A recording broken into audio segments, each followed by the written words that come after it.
थोड़ा सा मैटर हो जाएगा तुम्हारा तो मैं तुम्हारे MCQs लगवाऊंगा, ठीक है। और MCQ में अगर तुम सारा बढ़िया कर गई, मतलब जितना मैं करा रहा हूँ कृपया करके उसको प्रैक्टिस करती रहो, बस प्रैक्टिस करते रहो, इतना पहले कर लो। हाँ तो करती है, पता नहीं करती है कि नहीं करती है। नेक्स्ट क्लास से तेरा मैं कॉपी चेक करूंगा, ठीक है। कर रखा है, इतना कर रखा है। फिर मैं, ऐसा ना कि तुम अगर मुझे बोलोगी कि और चाहिए क्वेश्चन तो हम तुमको और देंगे, तो फिर प्रैक्टिस तुम्हारी बहुत अच्छी हो जाएगी। मैं चाहता हूँ कि जो तुम्हें गवर्नमेंट स्कूल में नहीं मिल रहा, तुम उससे 1000 गुना बेहतर लो। तब पता चले क्लास के अंदर कि हाँ भाई, अनुष्का जैसी एक लड़की वहां से भी पढ़ के ऐसा कुछ कर सकती है। मैं ये चाह, मेरी दिली इच्छा बस ये है तुमसे, क्योंकि एक बैठो कि 1000, बट तुम 1000 में एक का कंसंट्रेशन पा रही हो, तो this one is very good thing. देखिए समझिए मेरी बात। हमारा टॉपिक रहेगा आज integration, the topic is integration.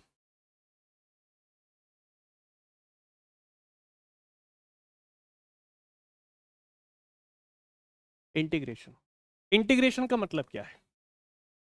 सभी जगह तुम जाओगी, देखोगी, समझोगी, तो तुम्हें पता चलेगा कि इंटीग्रेशन को जब भी कोई पढ़ाता है तो डायरेक्ट इंटीग्रेशन ही शुरू कर देगा। मतलब इंटीग्रेशन का बेस नहीं बताता कहाँ से स्टार्ट हुआ है। मैं तुम्हें बताऊं, आप इंटीग्रेशन को समझोगी, इंटीग्रेशन, इंटीग्रेशन, आप इंटीग्रेशन को समझेंगे तो आप पाएंगे कि इंटीग्रेशन कुछ नहीं है, बस समअप है। क्या है? समअप। समअप का मतलब आप हर किसी चीज को गैदरिंग कर रहे हैं, जोड़ रहे हैं, एक जगह ला रहे हैं आप, उसको इंटीग्रेशन कहते हैं। तो इसका कोई सिंबल भी होता होगा? हाँ, इंटीग्रेशन का सिंबल पहले होता था एस, अब यूज नहीं होता ये। उसके बाद इसमें इंप्रूवमेंट आया, ऐसा हो गया। उसके बाद और इंप्रूवमेंट आया, ऐसा हो गया। अब बिल्कुल इंप्रूवमेंट आ गया, तो अब ऐसा हो गया है। अब जो हम इंटीग्रेशन का सिंबल यूज करते हैं वो लास्ट वाला यूज करते हैं। एक बात समझ में आ गया? इंटीग्रेशन का इसका मतलब क्या होता है? समअप। क्या होता है? समअप। आपको चीजों को कलेक्ट करना है, इसलिए उसको एस से डिनोट किया गया था, लेकिन अब एस से, अब एफ से करते हैं। होता हुआ ऐसी है, ठीक है। एक बात हो गया, जैसे मैं आपके सामने इंटीग्रेशन बोलूं तो ये इंटीग्रेशन हो गया। तो सबसे पहले इंटीग्रेशन लिखना आना चाहिए। ये इंटीग्रेशन, मैंने कहा कि y dx, ये इंटीग्रेशन लिखा हुआ है। तो मैं इसको बोलूंगा तो क्या लिखूंगा? Integration y, integration of y with respecting of x, integration of y with respecting of x। तो आप ऐसे बोलेंगे इसे, integration, integration of y with respecting of x। आप x के रिस्पेक्ट में y का इंटीग्रेशन कर रहे हैं। मेरी बात समझ में आ गया? जैसे मैंने तुम्हें डिफरेंशिएशन को बताया था कि ऐसे बोला जाता है, ऐसे इसको भी होता है। अब जैसे मैंने आपके सामने लिखा t dx, कैसे बोलेंगे? Integration of t with respecting of x। तो integration of t with respecting of x, मतलब कि आपको बोलना आ गया। एक बात तो पूरी होगी, सिंबल हमें पता चल गया कि ये अब यूज करते हैं, पहले से यूज करते थे। जैसे अब बात समझिए, इंटीग्रेशन, मैंने कहा कि y और d इंटू डी एक्स, मतलब integration of y with respecting of dx। मैंने कहा कि आप इसको जब फॉलो करें तो इसको ग्राफ वाइज फॉलो कीजिए, तो आपको समझ में आएगा तुम्हें करना क्या है, ठीक है। कैसे? मैंने कहा देखिए, देखो समझो, बड़े आराम से बैठ के देखते रहिए।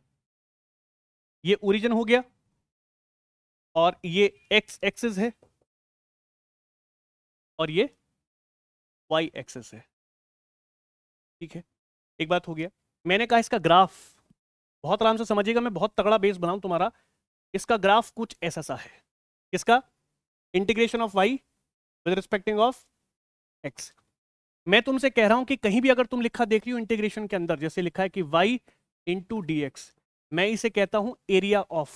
क्या बोलता हूं? एरिया ऑफ, मतलब मैं किसी चीज के एरिया की बात कर रहा हूं। मैंने लिखा एरिया, एरिया ऑफ। अब मुझे पता नहीं कि एरिया ऑफ किस शेप का है, किस शेप का है, तो देख लेंगे। मैं कह रहा हूं कि आप ऐसा करें, मैंने कहा आपसे कि आप ऐसा करें कि y, ये तो y आपका हो गया और ये x हो गया, ये हमारे पास है। तो आप ये पॉइंट लें, इसको आगे बढ़ाएं, एक जगह यहां क्रॉस कर रहा है, थोड़ा आगे लेके जाएंगे तो एक यहां क्रॉस कर गया, थोड़ा आगे लेके जाएं, एक यहां क्रॉस कर गया, तो इतना हमारे पास डिस्टेंस हो गई। तो मैंने कहा ये यहां तक पूरा y है, और मैंने एक लाइन यहां ड्रॉ की, एक लाइन यहां ड्रॉ किया। मैंने कहा ये इतनी सी लेंथ जो है वो dx है, लेंथ छोटी है। तो मतलब क्या तुम्हें पता चला कि जो y है वो फुल लेंथ है, y जो है वो फुल लेंथ है, और dx जो है वो शॉर्ट लेंथ है। क्योंकि ग्राफ पर चढ़ोगी, जब बात शुरू करोगी ग्राफ पर, तो तुम्हें समझ में आना बंद हो जाएगा। तो मैं चाह रहा हूं कि तुम साथ में ग्राफ समझो। तो मैंने कहा जो भी तुम्हें दिख रहा है, ये तुम्हें दिख रहा है फिलहाल, ये कैसी शेप है? रेक्टेंगल शेप है। कैसी शेप है? रेक्टेंगल शेप है। तो हमारे पास एरिया ऑफ किसका? Rectangle, area of rectangle. ठीक है, तो एरिया ऑफ रेक्टेंगल क्या होता है? L into B. यहां L क्या है? Y, और B क्या है? dx। तो मैंने क्या कहा था? एरिया ऑफ, तो ये दोनों क्या हैं? एरिया हैं। मतलब इन दोनों को क्या कहना चाहिए? एरिया कहना चाहिए। ठीक है, आगे बढ़िए। लेकिन आपने शुरू तो यहां से किया है, इस वाले पॉइंट से, और आपने खत्म यहां करी है बात। तो अगर मैं कहूं कि इसको मैं नीचे लेके जा रहा हूं, तो ये x पॉइंट हो जाएगा, और इसको भी अगर मैं लेके जाऊं तो ये भी x पॉइंट हो जाएगा। लेकिन ये x1 और ये x2, तो ये लिमिट हो गई। ये मेरी लिमिट है कि मैं x1 से x2 के बीच में लेके चल रहा हूं। तो मैंने कहा कि लिमिट लिखी गई है यहां पर, यहां लिमिट लिखी गई है x1 से x2 तक, जिसके बीच में एक छोटी सी लेंथ dx आ रही है। तो जैसे dx छोटी सी लेंथ आ गई रेक्टेंगुलर वाइज, ऐसा और भी आ सकते हैं। हाँ, आ सकते हैं। देखिए, आप ड्रॉ करके देख लीजिए। भाई ये भी तो एक लेंथ है, ये भी तो एक एरिया है, भाई ये भी तो एक एरिया है। तो मैं क्या कह दूं? मैं आपसे कह दूं कि क्या ये पूरा एक एरिया नहीं है? तो मेरा कहने का मतलब हुआ कि इसको आप कैसे लेंगे? x1 और x2। x1 और x2 क्या है? लिमिट है, उसके बीच में छोटी सी लेंथ क्या है? dx है। ठीक है, तो इसे हम बोलते हैं इंटीग्रेशन मेथड। तो आ गया बस में, आ गया ना? विद रिस्पेक्टिंग ऑफ x के रिस्पेक्ट में हमें काम करा, और f का हमने डिफरेंशिएशन देख लिया, मतलब सॉरी इंटीग्रेशन देख लिया। ठीक है, अब मैं आपसे क्या कह रहा हूं? अब मैं आपसे ये कह रहा हूं कि आपके जो इंटीग्रेशन हैं वो मैक्सिमम दो तरीके के होते हैं, एक इंडेफिनाइट और एक होता है डेफिनाइट। हमारे पास जो इंटीग्रेशन होते हैं, हमारे पास जो इंटीग्रेशन है, उनके टाइप अगर आप देखें तो टू टाइप के हैं। कितने टाइप के हैं जी? टू टाइप है। टू टाइप में कौन कौन से? एक और एक दो। ध्यान देकर बात समझिएगा। एक को कहा जाता है इंडेफिनाइट, इंडेफिनाइट, और एक को कहा जाता है डेफिनाइट। इंडेफिनाइट और डेफिनाइट। जो इनडेफिनाइट होगा, जो इनडेफिनाइट होगा, उसका आंसर हमेशा वेरिएबल में आएगा। किसमें? वेरिएबल। आप समझते हैं वेरिएबल क्या होता है? X Y Z A B S, ऐसा करके। और अगर मैं बात करूंगा किसकी? डेफिनाइट की, तो इसका आंसर हमेशा फाइनाइट होगा। कैसा होगा? फाइनाइट होगा। क्या यहां तक बात समझ में आ गई? अब ये कैसे लिखा हुआ है? ये जो टर्म लिखी है, जैसे मैंने कहा कि integration Y, integration of Y with respecting of X, ये जो लिखा हुआ है, इसके लिखने के पैटर्न को इनडेफिनाइट कहते हैं। इसका आंसर हमेशा वेरिएबल में ही आने वाला है। अब मैं इसको लिमिट में देखिए, डेफिनाइट का मतलब क्या है? डेफिनाइट का मतलब होता है कि जिसकी लिमिट होती है, जिसकी लिमिट होती है। अच्छा सर, जिसकी लिमिट होगी तो उसको कैसे बताऊं मैं? जिसकी लिमिट है, ये कलर नहीं दिख रहा, मैथ्स में ऐसा नहीं चल सकता कि कुछ ना दिखे। जिसकी लिमिट होती है, लिमिट, लिमिट आपके पास दो है, x1 और x2। आप यहां x1 को इनिशियल बोलेंगे। क्या बोलेंगे? Initial limit, initial limit. तो फिर इसे क्या कह देंगे? Final limit, final limit. Answer कैसे निकलेगा? x2 माइनस x1, तो ये आ जाएगी डेल्टा, ये आ जाएगी डेल्टा। याद रखिएगा, डेल्टा मतलब सारा, डेल्टा मतलब सारा, और डी मतलब छोटा। डेल्टा मतलब टोटल, और डी मतलब छोटा। तो अगर मैं डेल्टा कह दूंगा तो सब आ जाएगा, पूरे का एरिया, और डी कह दूंगा तो छोटा एरिया आ जाएगा। यहां में डेल्टा लगाते ही बात बदल जाएगी। ठीक, तो मैंने कहा कि फाइनाइट आएगा और डेफिनाइट। इसका मतलब क्या है? ये इनिशियल हो गया, इनिशियल लिमिट, और ये फाइनल लिमिट। यहां तक कोई डाउट है? बिल्कुल भी नहीं है। तो मैंने कहा इसी पर बेस्ड होकर, इसी पर बेस्ड होकर आपको क्या करना है? इसी पर बेस्ड होकर आपको कुछ जो फॉर्मूलाज हैं वो देखने हैं। देखिए बात समझिए। जैसे integration of x with respecting of x, इसका आंसर क्या होगा?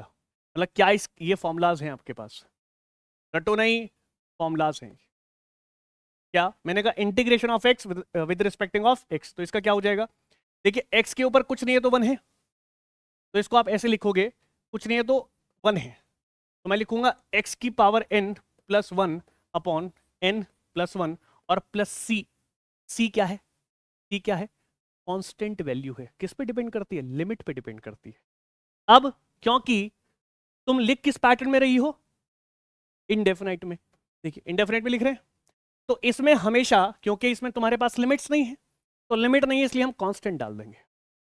बात समझते जाइए धीरे धीरे। ये क्या है? कांस्टेंट वैल्यू है या कॉफिशिएंट वैल्यू है?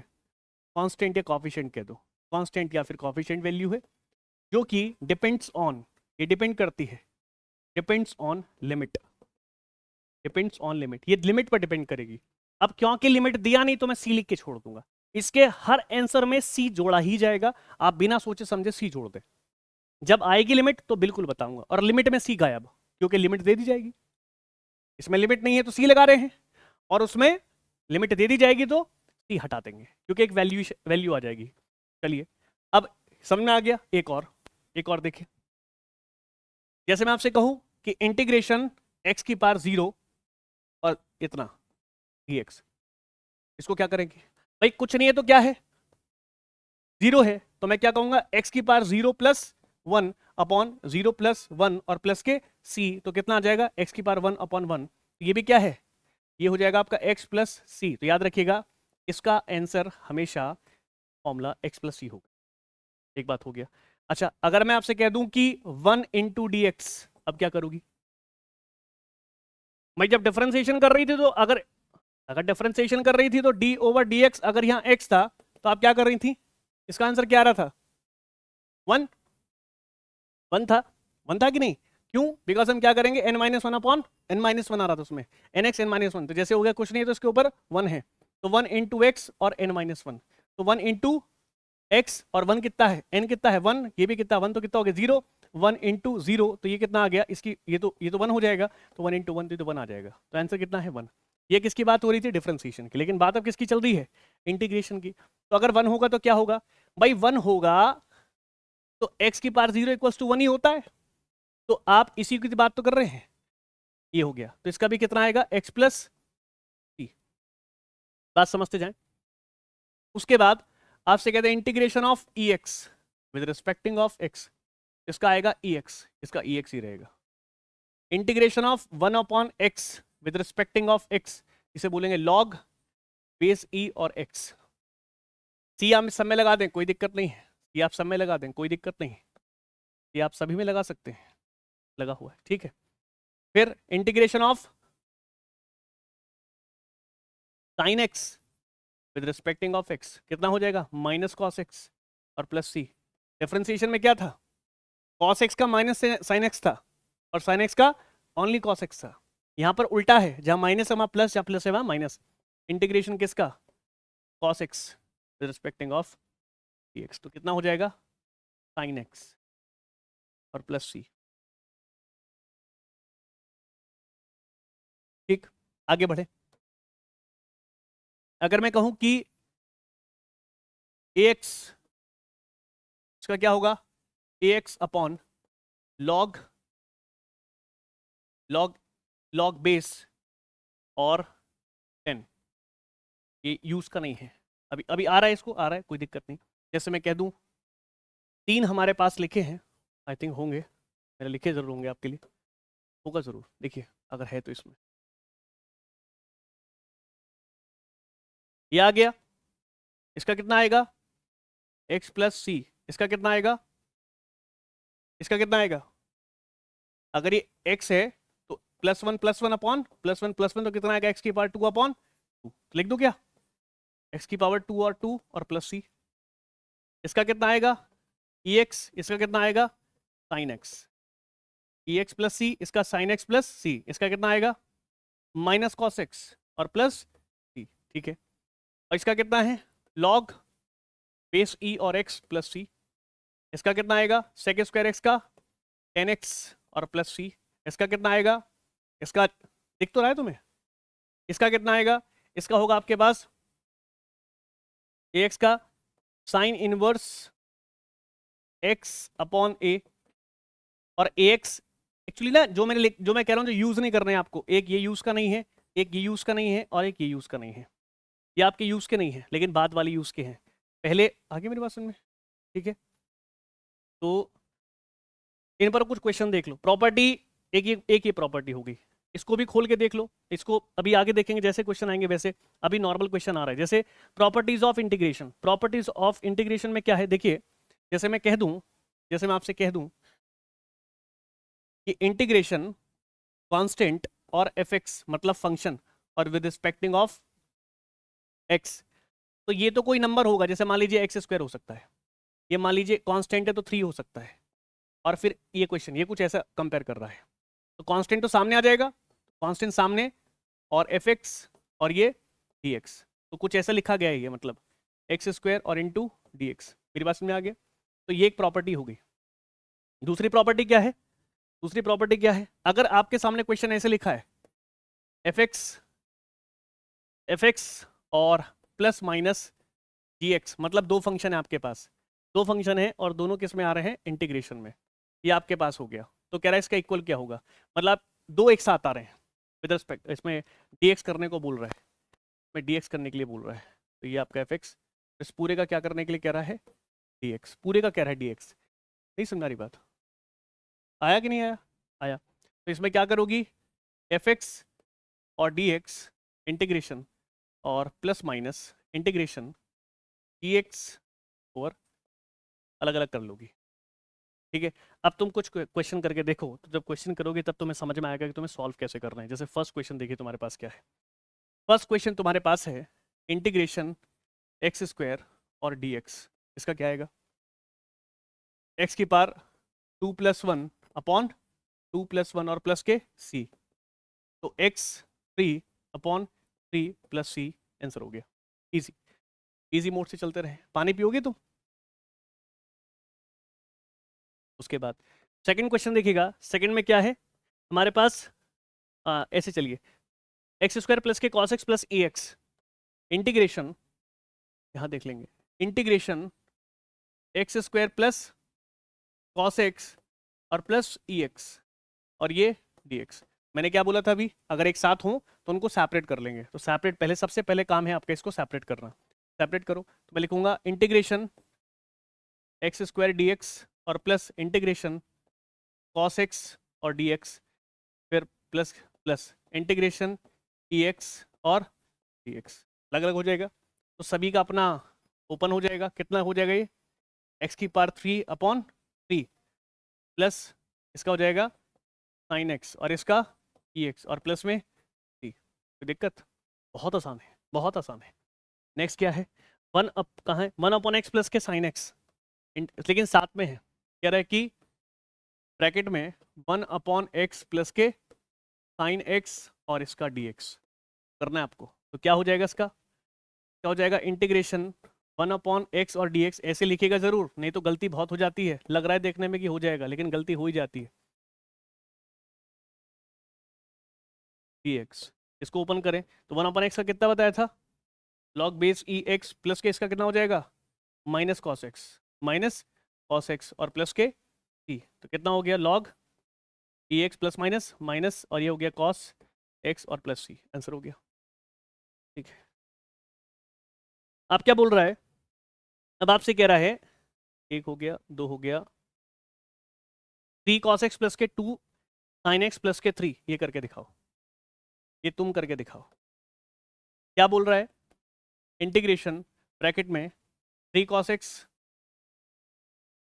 प्लस 2 साइन एक्स और प्लस में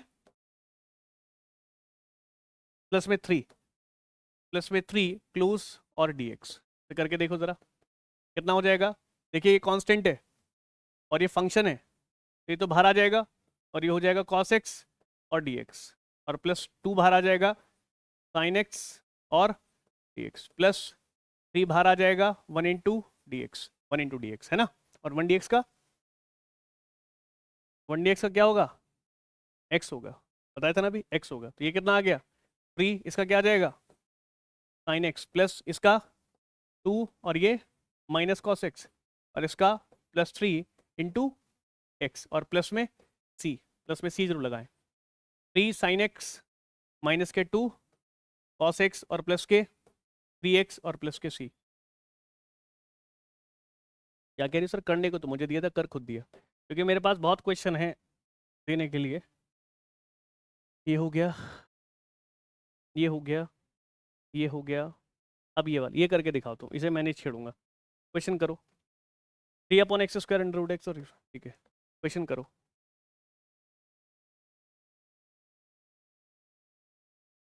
क्वेश्चन देखो क्या है, लिख देता हूँ मैं, x नहीं 3/x⁴,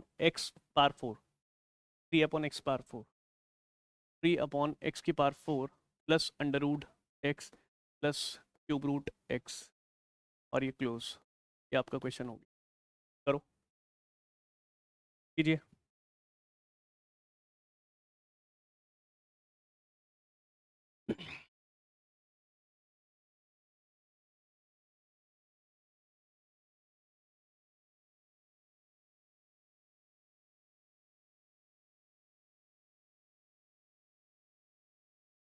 अबे यार,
करके देखो, आंसर दो फिर।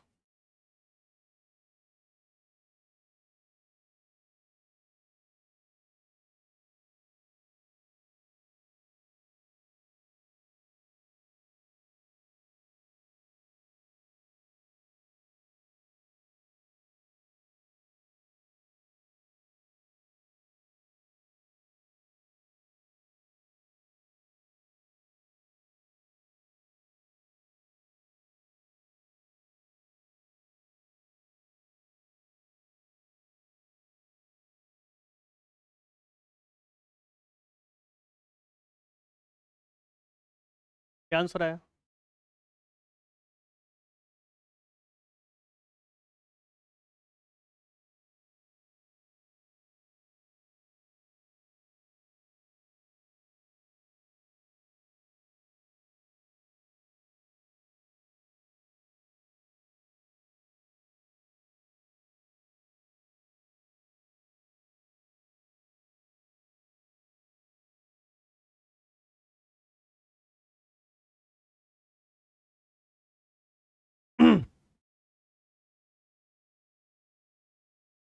अंशिका, है ना, अंजलि, अनुष्का, ठीक है। अरे भाई, मैं तेरा नाम याद रख के करके रहूंगा, अनुष्का, अनुष्का, क्या मैंने सही लिखा है? नहीं, अनुष्का, M N, अच्छा मैंने क्या लिख दिया ये, लगता है मैथ्स फिजिक्स ये सब पढ़ा पढ़ा के हमारा दिमाग चल गया। अनुष्का, इसमें क्या है, अनुष्का क्या है, आसान है।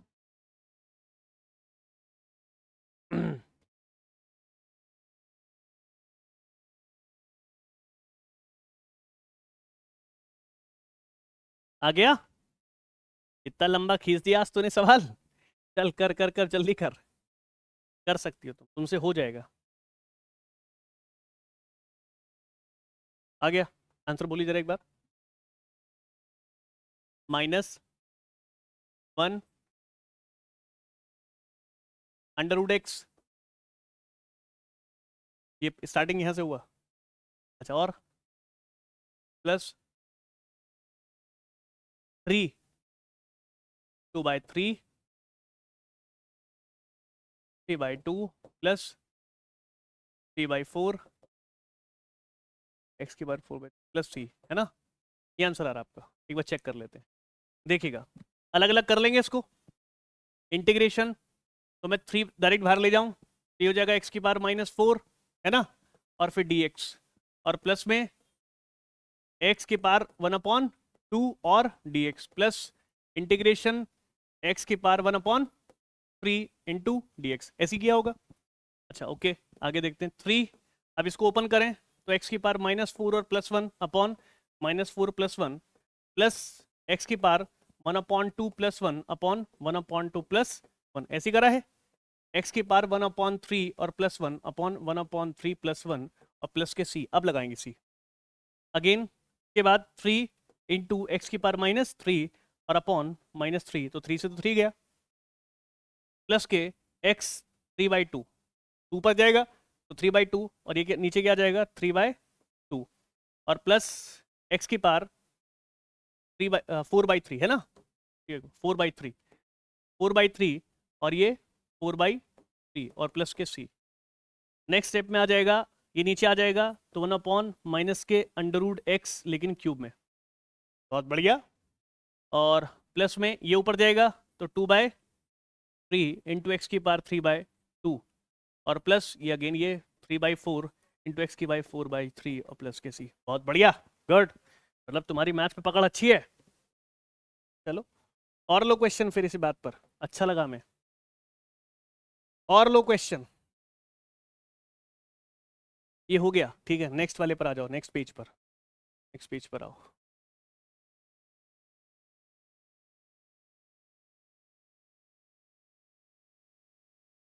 देखिए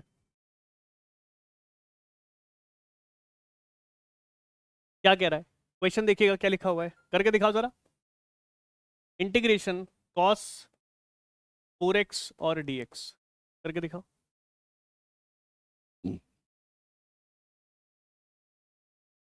तुम कुर्सी पर अगर बैठना चाह रही हो तो तुम बैठ सकती हो, जरूरी नहीं है कि वहीं बैठना बिना सपोर्ट के, ऐसा कुछ नहीं है।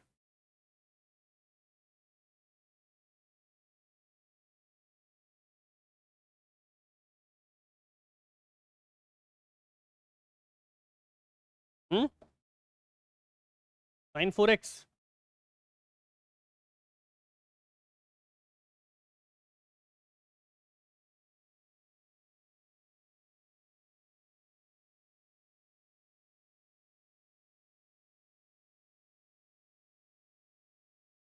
इसका आंसर आया sin 4x, गलत है, प्रॉपर्टी नहीं लगी। मैंने कहा ना, जहां प्रॉपर्टी गई वहां क्वेश्चन गया। देखो हमने ये सारी प्रॉपर्टी कर ली, इसमें मैंने एक प्रॉपर्टी ये छोड़ दी, अभी आने वाली है। एक प्रॉपर्टी ये है, तो पहले प्रॉपर्टी समझ लेना, ठीक है? अगर आपके सामने लिखा हुआ है साइन, जहां जो प्रॉपर्टी है उसे वहीं खेला जाए, ax और dx। अगर ऐसे आई तो ax ऐसे लिख दोगी, और log बेस e और a, log बेस e और a, ये आपके पास आ जाएगा, और प्लस में क्या कर दोगी c। बहुत कम यूज है इस वाली प्रॉपर्टी का, इसका बहुत कम, बहुत ही कम यूज है। उसके बाद सेकंड बड़ा ज्यादा यूज है, उसके बाद सेकंड बड़ा ज्यादा यूज है। देखो कौन सा है, इंटीग्रेशन ई ए एक्स, इंटीग्रेशन e की पावर ax और इंटू डी एक्स। कभी भी आपके पास ई एक्स की जगह ई ए एक्स आ जाए तो ये देखिएगा, एक्स वेरिएबल के साथ में कॉफिशिएंट लिखा हुआ है a, तो डिवाइडेड बाय a कर दोगी, एज इट इज लिखकर डिवाइडेड बाय a कर दोगी। तो तुम कैसे लिखोगी, ई ए एक्स अपॉन a और प्लस c। कोई दिक्कत? लेकिन फिर भी कंफ्यूज हो जाओगे तुम, इंटीग्रेशन e और मैं लिखूं ax प्लस बी, और इसका dx करना है रिस्पेक्टिंग ऑफ, ऐसे में क्या लिखोगी? ऐसे में डायरेक्ट पहले तो यही आएगा ax प्लस बी, हमें बस मतलब क्या है, x किसके साथ है, तो यहाँ a आ जाएगा और प्लस c। समझ में आ गया? मुझे कॉफिशिएंट से खास मतलब तब है जब जिसके साथ वेरिएबल होगा, क्योंकि रिस्पेक्टिंग ऑफ किसका चल रहा है, x का, तो जो x के साथ है उसका प्रोसेसिंग करेंगे। ठीक है, एक और कुछ, जैसे मान लीजिए cos ऐसे लिखा हुआ है, cos, देखिए x नीचे आता है इसमें ना, कोई नहीं हम कर लेंगे। जैसे आपके पास आ गया cos, अभी जो क्वेश्चन आया था cos ax प्लस बी और इसका करना dx, तो आपके पास क्या आएगा, आपके पास आ जाएगा cos का क्या आ जाएगा, sine, sine sine ax plus B और अपॉन a प्लस सी। अब कर लोगी वो क्वेश्चन, अब हो जाएगा। पहले और देख लो कुछ और लिखा, अच्छा एक ये भी लिखा हुआ है, एक और प्रॉपर्टी, प्रॉपर्टी नहीं छोड़नी है आपको, एक भी, वन अपॉन, सबसे ज्यादा यूज की जाने वाली प्रॉपर्टी है फिजिक्स में, एक साइन ए एक्स और प्लस के बी नॉर्मली और डी एक्स, इसको ओपन करो तो वन अपॉन एक्स सोचो इसको, तो क्या बोलोगी, लॉग ई बेस ई और एक्स, लॉग बेस ई और एक्स, तो एक्स की जगह क्या आ जाएगा, ए एक्स प्लस बी और डिवाइडेड बाय ए। तो ये प्रॉपर्टीज हैं जो आपके सेट हो जानी चाहिए दिमाग में। अब देखो क्वेश्चन अपना करके, क्वेश्चन कह रहा है तुमसे cos 4x और d, इसमें अब देखो करके, तो ये किसकी तरह आ रहा है, इंटीग्रेशन cos ax है ना, और ये d, मैंने क्या कहा था, cos का क्या हो जाएगा, sin x और अपॉन a और प्लस के c। अब कर लोगी, क्या आएगा इसका, sin 4x अपॉन 4 और प्लस के c। नेक्स्ट, नेक्स्ट में क्या कह रहा है, कह रहे इसको करके देखो इसका क्या आंसर आएगा, करो जरा इसको एक बार, क्या लिखा है, इंटीग्रेशन साइन 2x प्लस 3 और dx, इसका करेंगे तो ये क्या लिखा, ax प्लस बी की फॉर्म में, तो उसको क्या कह दोगे, माइनस है ना, माइनस 2x प्लस के 3 और अपॉन में 2 प्लस सी हो गया।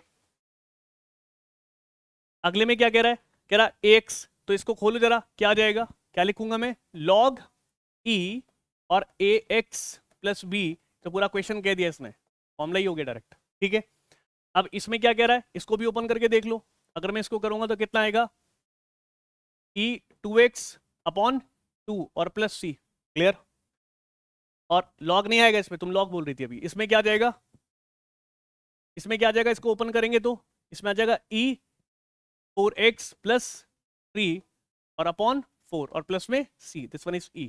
बहुत बढ़िया, आगे बोलिए, आगे देखिए, ये वाला हमारे पास वन अपॉन एक्स के रिस्पेक्टिंग में है, तो क्या कर देंगे, लॉग बेस e और 2x प्लस 3 अपॉन 2 और प्लस c हो गया। इसको करके देखें कितना, लॉग बेस e और x प्लस 3 और अपॉन 1, तो कुछ आएगा ही नहीं, प्लस सी आंसर। अब आपके पास एक नया टाइटल आया जिसका नाम क्या है, डेफिनाइट इंटीग्रेशन। ये डेफिनाइट इंटीग्रेशन क्या है, डेफिनाइट इंटीग्रेशन का मतलब समझिए, अभी आपने क्या पढ़ा था, इनडेफिनाइट इंटीग्रेशन। अभी तक आप जितने भी क्वेश्चन करके आई हो, जितने भी आपने क्वेश्चन करे हैं, ये जितने भी क्वेश्चन हैं सब ये इनडेफिनाइट के हैं, इनडेफिनाइट इंटीग्रेशन थी ये। और इनडेफिनाइट इंटीग्रेशन की क्वालिटी है कि उसका आंसर हमेशा वेरिएबल में आता है। तो आपने जितने भी क्वेश्चन के आंसर करे सब वेरिएबल में आ रहे थे आंसर, है ना। तो अब आपके पास क्या आ जाएगा, डेफिनाइट वैल्यू आ जाएगी। तो डेफिनाइट को देखो जरा, ये देखिए आपके सामने लिमिटिंग मैथड लिखा हुआ है, जैसे मैं इसी में समझाऊं, इसी में आपको समझाऊं, यहाँ पहले बेस समझा दूं उसका। डेफिनाइट, ये दिखेगा नहीं आपको, definite, definite integration, integration, definite integration. अच्छा, डेफिनाइट इंटीग्रेशन का मतलब क्या है, मैंने कहा था डेफिनाइट इंटीग्रेशन की क्वालिटी ये है कि उसका आंसर, उसका आंसर हमेशा किस में आएगा, फाइनाइट आएगा, फाइनाइट, उसका आंसर हमेशा फाइनाइट ही होगा। फाइनाइट का मतलब कोई न्यूमेरिकल वैल्यू आएगी, कोई न्यूमेरिकल वैल्यू आएगी, मतलब नो, नो वेरिएबल, इसमें कोई वेरिएबल नहीं आने वाला। लेकिन इसकी शर्त होगी कि आपको लिमिट यूज करना पड़ेगा, लिमिट यूज कीजिए, और जो लिमिट यूज करोगे उसमें दो कंडीशन आनी चाहिए, एक तो इनिशियल लिमिट और दूसरी फाइनल लिमिट। तो करके देख लो, जैसे मैं कह दूं आपसे, जैसे मैं नॉर्मली आपसे कहूं कि आपके पास इंटीग्रेशन है, फिर वही, और y है और फिर dx है, या कह दो x एक्स स्क्वायर है और डी एक्स है। ये तो नॉर्मल आपका इंडेफिनाइट मैथड है, लेकिन डेफिनाइट में लाओ तो ये हो गया x2 इक्वल्स टू 2 और x1 इक्वल्स टू 0। तो ये लिमिट है x1 और x2 की। अब करके देखिए, इसको जब भी आप ओपन करेंगे तो कैसे करेंगे, अंदर वाले को पहले नॉर्मल डेफिनाइट वाले मेथड से सॉल्व कर दीजिए। मान लीजिए इसके पास लिमिट्स नहीं है, तो सॉल्व करोगे तो क्या आ जाएगा, x की पावर 3 और अपॉन 3। अब इसमें c नहीं लगा सकती, अगर c लगा दोगी तो डेफिनाइट से ये इनडेफिनाइट से सॉल्व हो गया, लेकिन मुझे डेफिनाइट में लिमिट भी रखनी है इसमें। तो जब लिमिट रखूंगा तो इसकी बाउंड्री बनाओ और लिमिट रखो, x2 इक्वल्स टू 2 और x1 इक्वल्स टू 0। तो अब इसको कैसे सॉल्व करूं, इसको अब ऐसे सॉल्व कर लीजिए, क्या x की पावर 3 अपॉन 3 और माइनस x की पावर 3 अपॉन 3 और लिमिट अभी भी नहीं रखी मैंने, x2 इक्वल्स टू 2 और x1 इक्वल्स टू 0। लिमिट रख के देखूंगा, ये स्टेप गलत है, लेकिन मैं समझाने के लिए तुम्हें समझा रहा हूं। अब इसमें अगर मैं वैल्यू रखूंगा तो वैल्यू रखने पर क्या आएगा, इसकी पहले क्या रखना है, 2 रखना है, पहले क्या रखना है 2 और अगली बार क्या रखना है 0। तो एक ही टर्म में माइनस हो जाएगा, एक ही टर्म में 2 बार माइनस हो जाएगा, एक बार माइनस हो जाएगा, पहले 2 आएगी फिर 1 रखी जाएगी लिमिट। क्या लिखोगी, 2 की पावर 3 अपॉन 3, देन माइनस के कितना है 0, 0 की पावर 3 अपॉन 3, वैल्यू कितनी आएगी 8/3 माइनस 0, तो कितना आएगा 8/3 आंसर। इसमें कहीं वेरिएबल आ रहा है नहीं, कैसी आ रही है वैल्यू, फाइनाइट। कैसी आ रही है, फाइनाइट, मतलब न्यूमेरिकल वैल्यू दे रहा है और नो वेरिएबल और लिमिट दे रखी है इनिशियल और फाइनल। ये फर्क है इंडेफिनाइट और फाइनाइट का, एक में वेरिएबल रहेगा एक नॉन वेरिएबल। मेरी बात समझ में आ गई होगी, ठीक है। उसके बाद देखिए, तो ये हमने आपको समझा दिया, ये जी एक्स ऐसा करके हो गया। क्वेश्चन आपको दिया इसने, देखिए क्वेश्चन देखिएगा, लिमिट दे दी आपको x2 इक्वल्स टू 6 और x1 इक्वल्स टू 0 और क्वेश्चन दिया x स्क्वायर। देखिए जरा, उसने कहा लिमिट दे रहा हूं मैं x2 इक्वल्स टू 6 और x1 इक्वल्स टू 0 और क्वेश्चन है x square into D x. Solve करो, सॉल्व करो।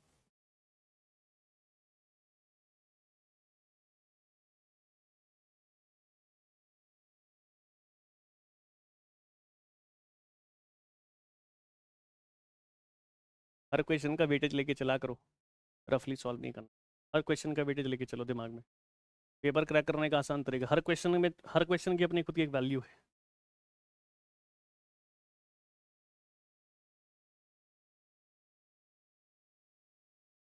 है ना। 72 ये आपका आंसर हो गया है, देख लेते हैं चलिए। तो इसको अगर ओपन करूंगा तो पहले इसे सॉल्व करूंगा, तो सॉल्व करूंगा तो x की पावर 3 अपॉन 3 और लिमिट कितनी है, यहाँ पर है 6 और यहाँ पर है 0, इक्वल्स टू क्या x2 और इक्वल्स टू x1। अभी x1 x2 लिखा जा रहा है लेकिन आगे जाके नहीं, और याद रखिएगा जो यहाँ होगा वो यहाँ होगा, विद रिस्पेक्टिंग ऑफ x, तो ऊपर भी लिमिट होगी x, ध्यान रखने वाली बात है। इसको क्या लिखूंगा, 6 की पावर 3 अपॉन 3 माइनस 0 की पावर 3 अपॉन 3, तो ये तो 0 हो गया। तो 6 इंटू 6 इंटू 6 अपॉन 3, 3132, टचिंग 36 और 72, आंसर इज करेक्ट 72। मतलब समझ में आ गया, ठीक। आगे एक क्वेश्चन और दिया आपको, ये वाला करके दिखाओ। Theta equals to 90 degree, this one is theta, this one is theta, x ही कर लेते, like this one is theta and this one is also theta, one is x2 or 6 0 0 करके दिखाओ।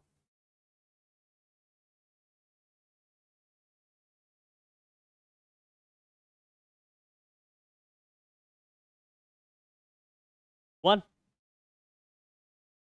बना गया, इसे ग्राफ पे ले जा सकती हो नहीं नहीं, ग्राफ पर नहीं ले जा सकती है ना, ट्राई करें, ठीक।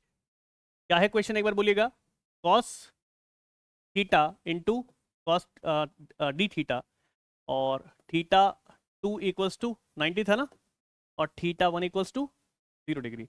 तो मुझे पता है कि मैं इसको खोलूंगा तो साइन की वैल्यू आनी है, और साइन की वैल्यू हमने करा रखी है 0 1 1 0 है ना, 0 1 और 1 0, ये 0 डिग्री और ये 90 degree, this one is sine और दिस वन इज कॉस, हम निकाल देंगे।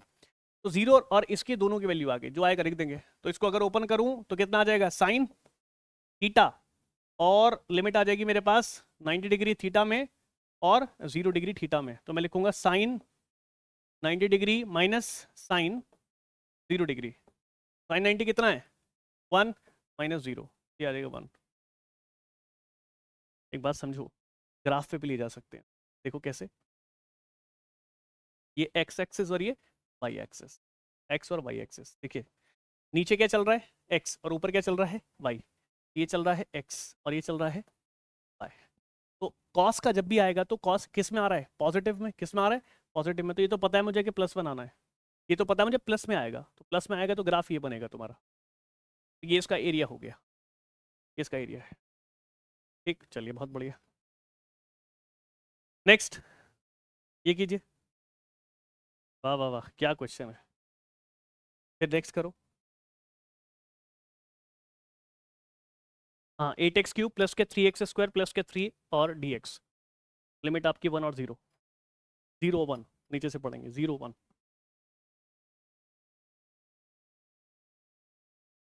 Limit is 0 and 1।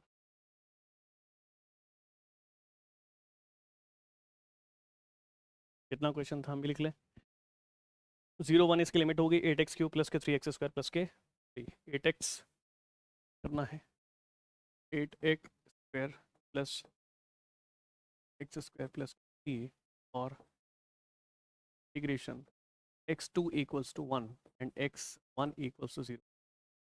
I think so 8x³ है, 8x³ और 3x²। 8x³ है, 8x³। अब ठीक है, this is the question you, this is the question you.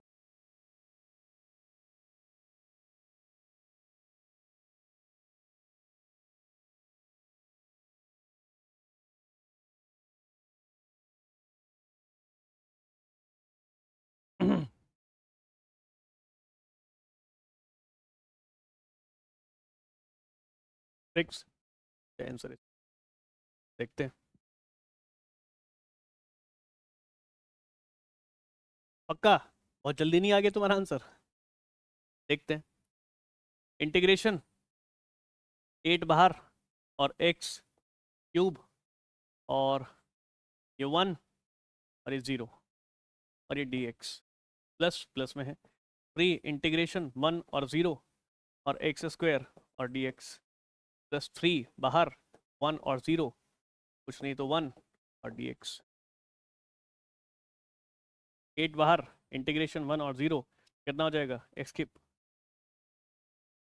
Integration नहीं लगा सकते ना इस तरीके से, ये आ जाएगा इंटू x⁴/4 और ये कितना 1 और 0। ठीक है, प्लस के 3 और ब्रैकेट में x⁴3/3 1 और 0 प्लस 3 और ये क्या हो गया x कितना 1 और 0 और प्लस के, सही है। सी नहीं लगेगा है ना, गुड। सी नहीं लगाना, सी कैसे लगाते हैं हम, तो लिमिट आ गई। इसको तोड़ सकते हैं, काट देंगे। अब देखिए कितना आ जाएगा 8 इंटू एक बार क्या 1, ये तो ऐसे ही आ जाएगा। x⁴ है तो 1⁴, x⁴ मतलब 1⁴/4 माइनस 0⁴/4 और प्लस 3 इसमें आ जाएगा 1⁵3/3 माइनस 0⁵3/3 देन 3 एक बार 1 माइनस 0। 8 कितना आ गया 1/4 खत्म, प्लस 3 कितना आ गया 1/3 खत्म और 3 कितना गया 2, 2 प्लस 1 प्लस 3 है। बहुत बढ़िया, गुड, बहुत बढ़िया। नेक्स्ट, नेक्स्ट अटकोगे तुम, अब अटकने वाली हो। आगे क्वेश्चन,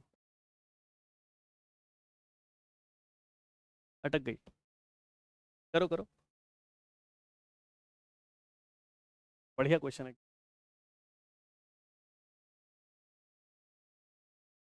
करो। क्वेश्चन दिया आपको, एक्स की लिमिट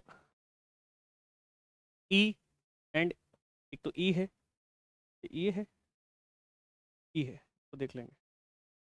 ये ई लिखा हुआ है जी, लिमिट में ई लिखा हुआ है। x इक्वल्स टू लिमिट में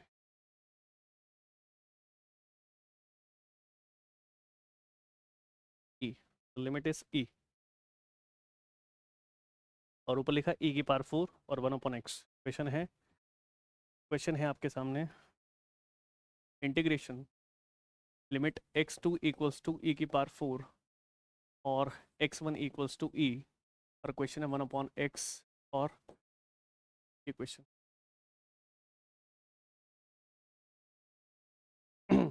इसमें डिफरेंशिएशन वाली वैल्यू, लॉग वाली वैल्यू और ये वाली वैल्यू दोनों मिक्स हो गई हैं, इसलिए मैंने कहा था लॉग पकड़ में आना चाहिए।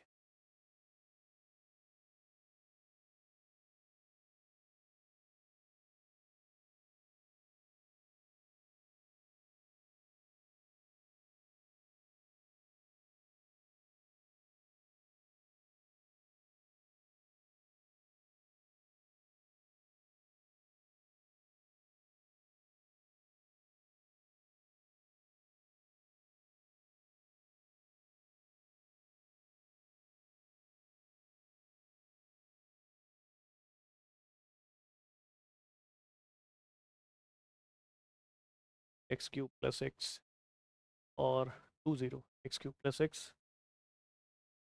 नेक्स्ट क्वेश्चन है x2 0 2 और एक्स क्यूब एक्स, और एक और question, integration x2 x1 x2 x1, और क्वेश्चन है आपके पास cos थीटा नॉर्मल है, आपके पास आ गया वैल्यू 2 और क्या है 2 और 0 और 6 थीटा स्क्वायर, 2 0 2 और 0 6 थीटा और d थीटा।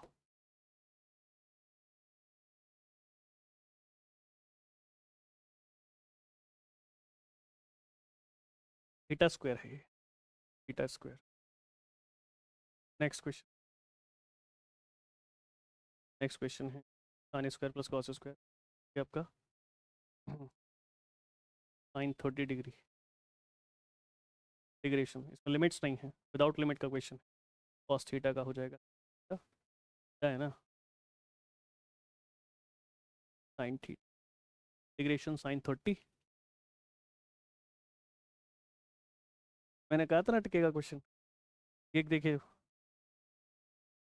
एक क्वेश्चन और है, एक क्वेश्चन दिया आपका sign square plus cos square theta और dx। एक क्वेश्चन दिया आपको, इजी क्वेश्चन छोड़ दिया मैंने, साइन स्क्वायर एक्स है कि थीटा है, साइन स्क्वायर एक्स और कॉस एक्स, एक्स के रिस्पेक्ट में sine square x plus cos square x और ब्रैकेट क्लोज, क्या इस पर लिमिट है? लिमिट नहीं है, सिंपल क्वेश्चन है। देखो ये हमारे पास क्वेश्चन हैं, पहला क्वेश्चन मैं कर रहा हूँ, दूसरा आई होप तुम कर लोगी, दूसरा हो जाएगा, ये हो जाएगा, ये भी हो जाएगा, थीटा मतलब एक्स, तो 6x² हो जाएगा 6 क्यूब अपॉन क्यूब, ठीक है, कर लोगे आप, इसे कर लोगे, पहले ट्रिग्नोमेट्रिक वैल्यू खुलेगी, कितना हो जाएगा 1। एस बहुत से स्टूडेंट क्या करते हैं, इंटीग्रेशन ये dx प्लस इंटीग्रेशन ये और dx, ऐसे नहीं करना है, इस पूरे की वैल्यू क्या आ जाएगी 1 और dx, तो ये आंसर क्या आ जाएगा x, x आंसर है इसमें, नहीं इसमें बस प्लस सी, लिमिट नहीं है तो, ठीक है, लिमिट नहीं है तो सी, लिमिट नहीं है तो सी। अब ये वाला, ये अब सब हो जाएंगे, तो मैं ये वाला क्वेश्चन आपको दे रहा हूँ करके, ये वाला क्वेश्चन देख लेते हैं, क्या क्वेश्चन दिया आपको, क्वेश्चन दिया है, एक बार क्वेश्चन देख लेंगे, limit x to equals to e की पावर 4, ऐसा था ना, x1 इक्वल्स टू e, ये है ना, और यहाँ पर क्या है 1/x dx, 1/x इंटीग्रेशन और विद रिस्पेक्टिंग ऑफ dx, इसको खोलो जरा कितना आएगा, x2 इक्वल्स टू e की पावर 4 और x1 इक्वल्स टू, ये आ जाएगा, लिमिट नहीं ये लगा देंगे, ठीक है, डन, ये हो जाएगा log e और x, हो गया, वैल्यू पुट करके देख लो, एक बार प्लस और एक बार माइनस, मतलब सामने का प्लस और फिर माइनस, ओपन आके कर लो इसको, करो जरा एक बार, log e और x की जगह e की पावर 4 माइनस log ई और x की जगह ई, यही आएगा। अब बताओ, याद है तुम्हें log a क्या होता है 1, तो ये क्या हो जाएगा 1। और अगर लिखा आपके पास log a की पावर x सामने जाएगा मल्टीप्लीकेशन का, और नीचे वाला क्या जाता है 1 अपॉन, तो इसमें क्या हो जाएगा बाहर, और ये क्या हो जाएगा log ई और ये हो जाएगा 1, ये हो जाएगा 1, कितना आ जाएगा 4 इंटू 1 -1, तो कितना आंसर आएगा 3। समझ में आ गया होगा। तो लॉग की प्रॉपर्टी, इसलिए मैं कह रहा हूँ कि अभी आप सवाल कर रहे हैं आपसे हो रहे हैं, लेकिन प्रॉपर्टी मैच होने के बाद क्वेश्चन अटकते हैं हमारे। इन क्वेश्चन को लिख लीजिए और प्रैक्टिस करोगे। ठीक है, आज की क्लास यहीं तक रखेंगे। इंटीग्रेशन आपका लगभग खत्म हो गया, लगभग क्या मतलब खत्म ही हो गया, सारी प्रॉपर्टीज करा दी मैंने मोस्टली जो आपके फिजिक्स में यूज़ की जाती है, जो डेरिवेशंस में भी आएंगे न्यूमेरिकल्स में भी आएंगे, भरी पड़ी है। चलिए, थैंक यू क्लास।